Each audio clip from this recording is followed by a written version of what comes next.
Boom! Good day, Oh, everybody! Welcome.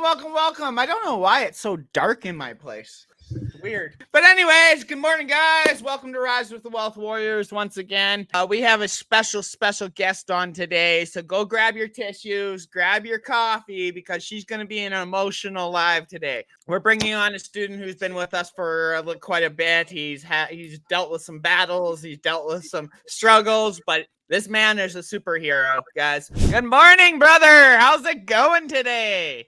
good morning, gentlemen. Doing well. Getting better every day. That's awesome. So, thank you for joining us today on the Rise with the Wealth Warriors. It's a good one. So, quick question: who is Bill, and where did Bill come from? What's your past, and what did you do? What do you do for work? Well, I did my little hitch in the military, got out, and started driving tractor trailers, and did that. I am 100,000 miles shy of my 4 million mile mark, accident free. Oh, wow. We hit little issue. I was driving up until about 5 years ago, and my lovely wife said, "Well, you missed your girls growing up. Now you're not going to miss your grandchildren growing up. So get a desk or get a lawyer." She was serious. I've been in the chemical industry over 30 years, hauling them around everywhere, supplied all the chemicals to the paper mills up and down the West Coast and all throughout Canada. Been up to your place quite a bit, Nate. Even made a few ventures out to Yellowknife. So following my wife's suggestion, I got a job, went in as a chemical fleet manager. A year later, I got home from work. We had dinner, played with the dogs, watched some TV, went to bed, woke up the next morning paralyzed. Oh, no. From the neck down. They rushed me to the hospital. That was in the end of May of 23. Come to find out that I had a bloodborne pathogen, bacteria pathogen that turned septic. So I was a 32-hour fight for my life on that one. Had excellent team of doctors. You'd think I was the president or something because I had 18 doctors trying to save my life. I heard the one doctor out in the hall tell my wife that it was a good thing she got me in there when she did, because if she had been 2 hours later, she wouldn't be visiting me in the hospital. She'd be burying me in the cemetery. That's how close to dying. So I did 6 weeks in the hospital with infusions 3 times a day. They actually, ironically, talk about freedom, released me from the hospital on July 4th. And I got to go home on July 4th. So for the next 6 weeks, my wife did the infusions 3 times a day, 6, 2, and 10, 6 in the morning, 2, and then 10. Still paralyzed. She rented a hospital bed that we set up in our living room. I had the physical therapist come in to teach me how to walk again. Once that was over, I was still in a wheelchair, still learning how to walk. I got hit again, this time with organ cancer. Damn. So it's like, where did this come from? So I went through the radiation and chemo and all of that from August to October. In October, they said, "Hey, you're okay. You're cancer free."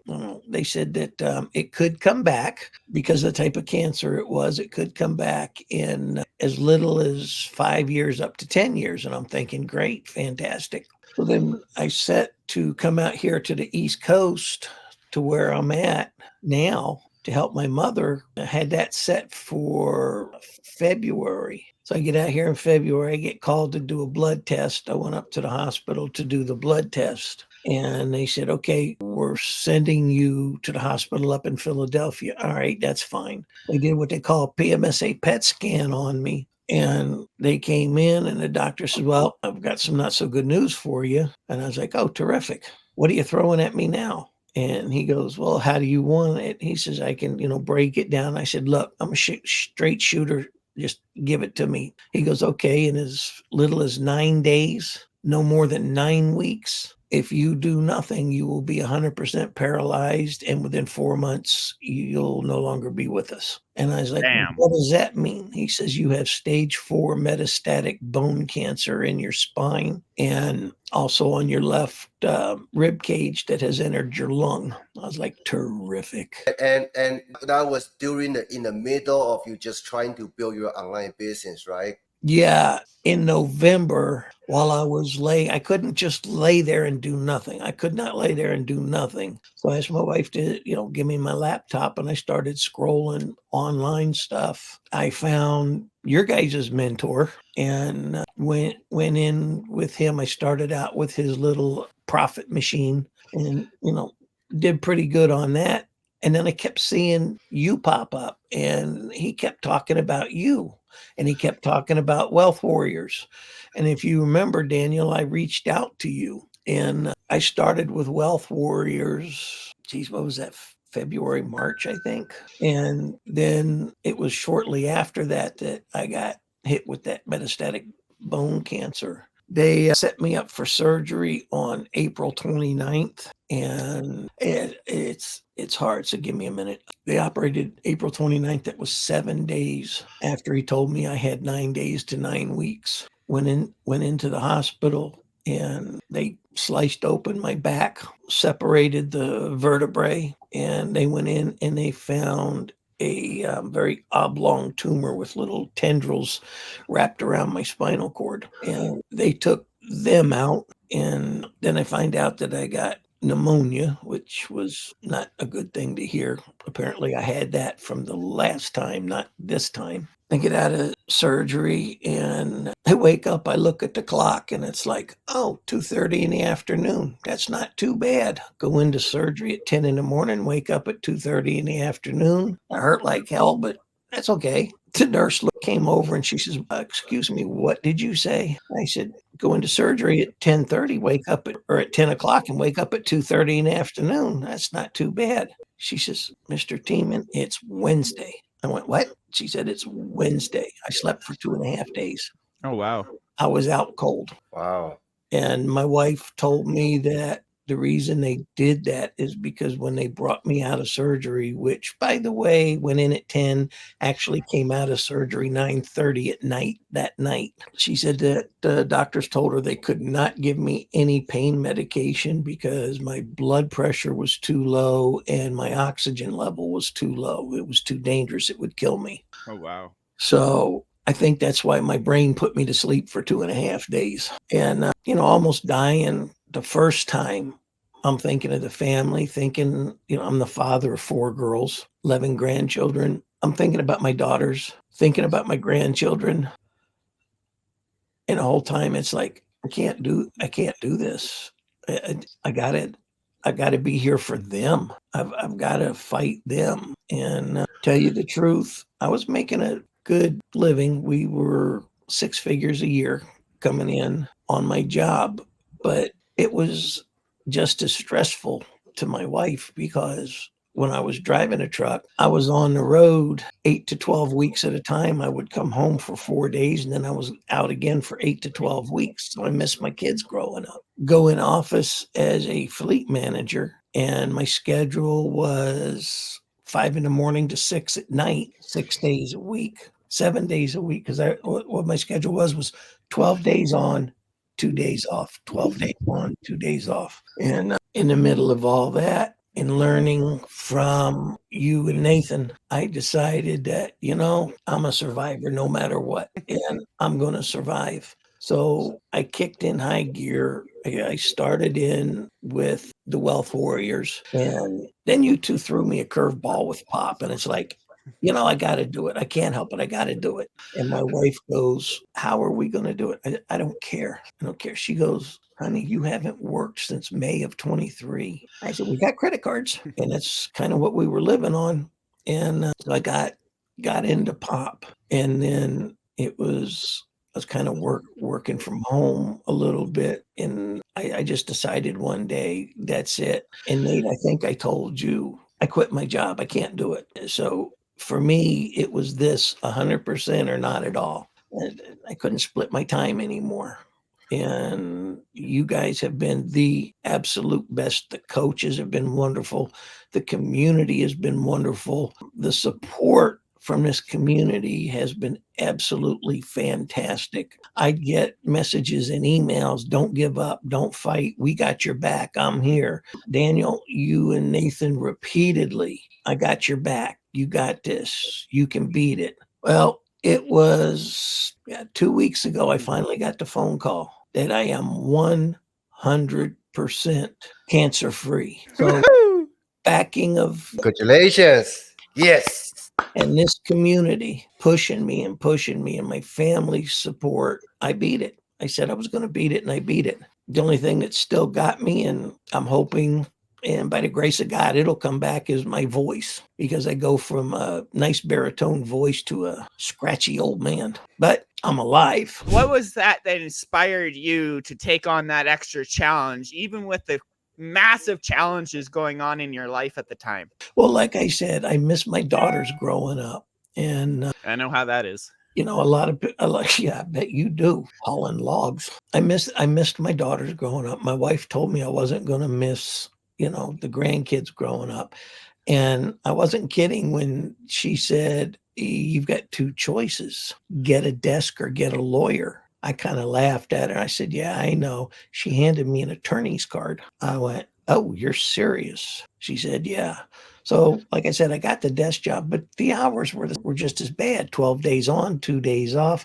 How do you go anywhere to see your grandkids? Then I got hit with all of this. And finally, to get to your point, Nate, what's going through my mind is my wife was right. I've missed out on life. I was looking at the world through a windshield, and the only thing I was seeing was interstate and truck stops. And it's like, no, it's got to end. And at some point, I've got to pull the plug and put it in a different receptacle. And I didn't even tell my wife I quit my job until after I did it. And she looked at me and she said, it's about time. I thought she was going to get upset. What would you tell those people to really open their eyes and realize there's more to life than a job?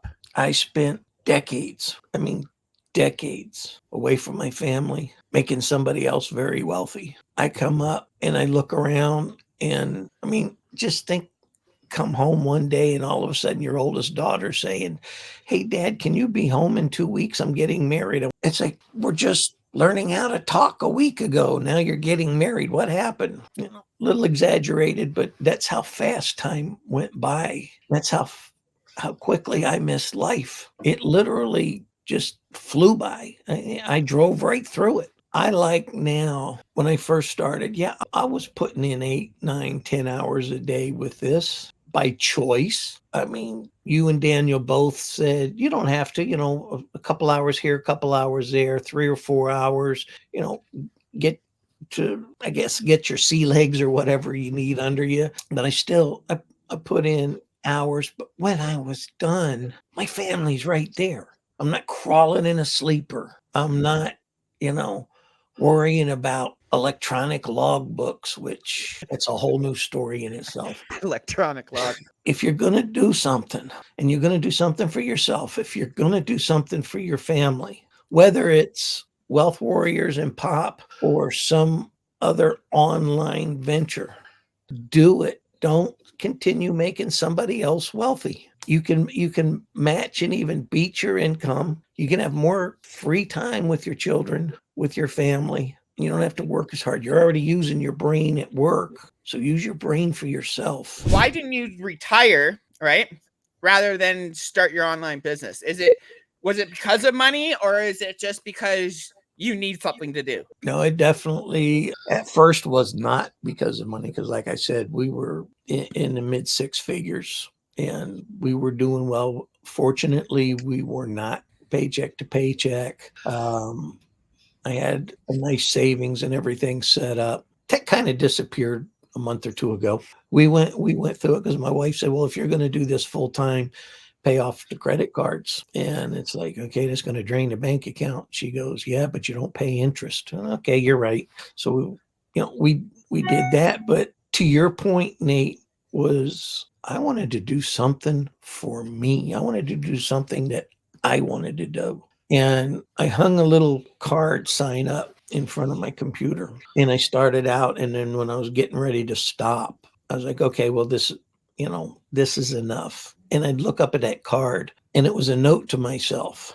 If I was the boss and I'm getting up now and sitting at the table's employee, would I pay me for what I've done? And it's like, okay, let's keep going. But and I do, I still do it. I still do it to this day. If you were your own employee, would you pay yourself for the work you've done? You know what you're worth. Have you put in your worth's amount of work for the day? And it doesn't have to be 12, 16 hours. It just has to be focused and consistent, even if it's just 2 or 3 hours a day. What would you tell yourself to whatever you needed to tell yourself to finally get back that family time? Oh, going back that far? I know it's far, but still. Yeah, well, yeah, because going back that far, I would have told myself to go ahead and learn the market, invest in Oracle,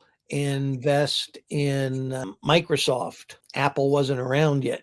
Computers weren't around yet. Cell phones weren't around yet. I was calling my dispatcher with MCI Talk and Toss. Knowing what I know now back then, I would have definitely told myself, work for yourself. Work for yourself. Work for your family. If you're single and you think I got time, no, you don't. No, you don't. Do it now. You're going to go out and easily over the next 4 or 5 years blow a couple of grand on pizzas and beer and parties and nightclubs. Spend that money now on yourself. Anchor your life now. Then when you're making that kind of money, go ahead and have your parties if you want to. But I tell you, you're not going to want to, because you're going to have too much fun doing this. I don't know who came up with pop, but that just nailed a bullseye, because I'm extremely passionate about what I do now. And I've always prided myself on trying to become the best of the best. Didn't always make it, but I've done it. My goal was to get my first 1,000,000-mile plaque, accident free. I got the first one. Then I got the second one. Then I got the third one. I was pushing for the fourth one. Like I said, I am just slightly over 100,000 miles shy of my 4,000,000-mile plaque. And I said, well, I've done 3.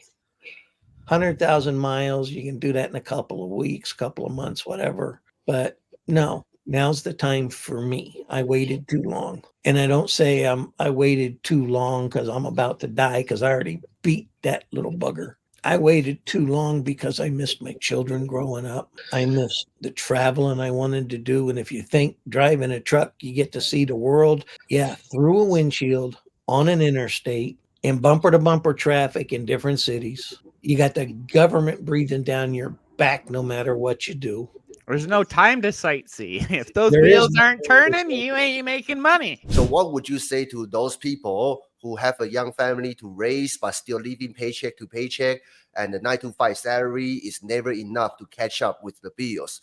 What should they do? Because they are struggling right now. How can they find their way out? What would be your advice? Believe me when I tell you that I'd go with pop. I'd definitely go with you, gentlemen. There's a lot of people out there, and as you can see in my background, and it is a real background, I'm not rich yet. Through this venture, I'll make it. But like I said, my wife and I spent $160,000, 67,000, I think it was, 167,000 on chasing shiny objects, from drop shipping to oils, MLMs. I did do one with a telecommunications company.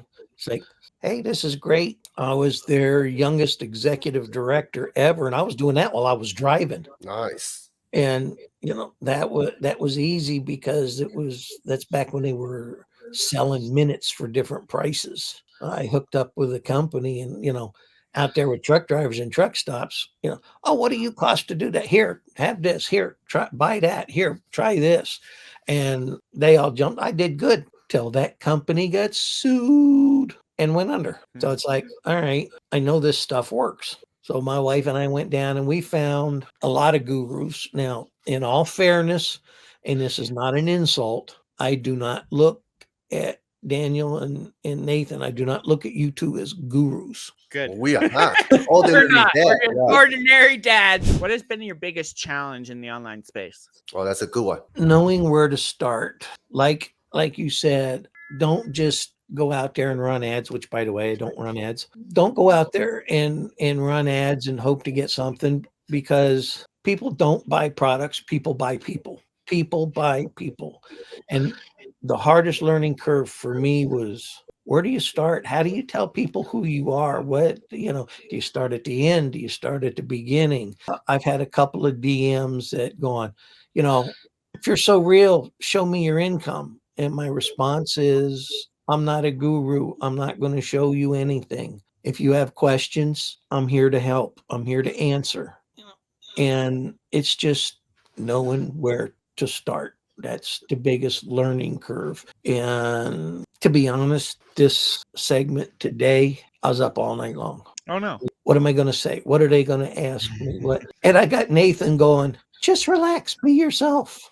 Yeah, you beat cancer. Nothing can scare you now. I mean, Yeah, except a whole world of people that can watch you. And it's like, but I decided to take Nate's advice. And I just said, I'm just going to go out in a little sun porch and I'm going to sit down and relax. yeah, that's what makes your interview becomes powerful, right? And thanks everybody for supporting us and Bill in the comment section, right? I mean, that's how you do it. Just be yourself, right? But a lot of people, they take some time, okay, to get Try to to that point. fake it including till they myself. make it. A lot of people try to fake it till they make it, which is the wrong thing to do, right? What's one of the biggest skill sets that you've taken since you've started your online space? I don't know if you classify it as a skill set or not, but for me, I set a goal to learn something new every single day in this industry. Sometimes I learn 2 or 3 things, but I set it to do that and focus on one thing and stay with that. Like I said, not the shiny objects. I think my content creation has gotten much better. I've been doing those. I kind of tiptoed in the early days, doing some lives, and I was like, why did I do that? Why did I do that? And then I realized the first couple I did, there was nobody there. I was talking to dead air. I think the third time I went live, still nobody there. It was last month I got a DM. Hey, great content. I'm like, what are you talking about? And I had to pull it up and look at it. I was like, geez, that was back in February. So, and I was a total dummy doing that. I didn't know what to talk about. Is like, well, I'm not going to do a sales pitch. I'm not going to sit there and tell the world I got cancer. I'm not going to tell them I'm a truck driver. Like I was just started babbling and, hey, I am a senior citizen with a great family, 4 girls, grandchildren, and just talked a little bit. And I think I went on for about 15, 20 minutes and got up. And then when I looked at it, I went, geez, what a moron. But I was more comfortable the second time I did it. I was more comfortable the third time I did it. As far as today, I thought back on, okay, I went live a couple of times and got a nice comment about it. Nathan says, relax. I think the biggest skill set for me is that I'll create and just continually improve on is videos and content. What would you tell those type of people to flip their mindset from that employee to an employer? The first thing I would do, and this is what I did personally, was I go, okay, I'm making X per hour. How much is my boss making per hour? Yeah. I'm making this much per year. How much is my boss making per year? And when I say my boss, I don't mean like the immediate supervisor. I'm talking about the owner of the company. And I found out that the owner of my company was, we weren't only making him money. He owns an island. Whoa. He owns a jet leasing company. They own 5 jets that they lease out to businesses and stuff. And he is one of the biggest leasor finances, one of the biggest financiers for trucks in the United States. I mean, he leases to Schneider and Swift and all them. People think that those guys buy their trucks. No, they don't. They lease them. And I'm going, wait a minute. I'm out here making X per hour, and he's sitting home getting richer and richer and richer. I got to do this for myself. Now, am I going to go out and start a trucking company? No. So I'm like, what is it I can do? Because I've got really no business background. Having been a truck driver, Nate, you know, we're good with figures. So the online thing, people are making money. Regular people like you, like me, like Daniel, go into it, but don't make the same mistakes I made. An old saying my grandfather taught me, which didn't really hit me until I decided to get serious on online marketing, which now that I think of it, Nathan, that was a tipping block. He goes, a smart person learns from their mistakes. A wise person learns from everybody else's mistakes. Yep.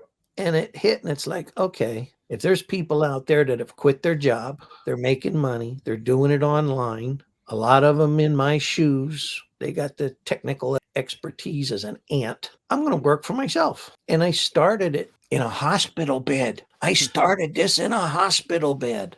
Couple hours a day between infusions, sitting there going. Matter of fact, my wife asked me, she goes, honey, I want you around for a long, long time. She said, but right now you're fighting for your life. Why are you doing this? I said, you want me around for decades to come? You want me around for a long time? I got to focus on me. And me focusing on me is me finding something to focus on, which is internet marketing, whether it's MRR, affiliate marketing, MLMs, whatever you personally are comfortable with. Don't ever tell yourself, I can't do it. I'm not smart enough. You were smart enough to learn the job that you're doing now. You were smart enough to teach somebody below you something. You were smart enough to help others around you. So don't say you're not smart enough to get online. If you can sit there and scroll through TikTok and scroll through Facebook and,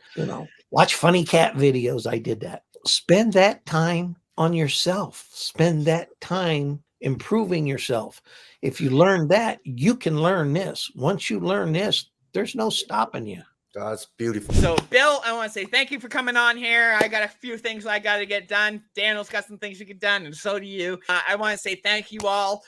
Those of you who are in our POP program, we have a live coaching program, live coaching tonight at 5 p.m. Pacific Standard Time. And starting next week, we are doing a 12-week boot camp for your 10K in the next 90 days. So that starts next week, next Thursday. Every Thursday for the next 12 weeks, we're going to be doing a 90-day boot camp showing you guys exactly step-by-step how to hit your next $10,000, okay? So I'm super excited about that one. If you guys want some information, hit me and Daniel up. Bill, you're already in POP, so you already got that. And I just want to say thank you, Daniel. Thank you, Bill, for coming on. And thank you, everybody who showed up here to support Bill and to support this live today. Next week, we will have Joe Vasquez. We'll have Joel Vasquez. He's actually a multi-millionaire. He's done $1 million with System.io, $1 million with ClickFunnels, and beyond, right? He's an ex-convict like me, ex-prisoner like me, right? Who turned his life around thanks to the online world, right? So thank you all for tuning in today, and we'll see you guys on the next Rise with Wealth Warriors. Have a great day. Cheers.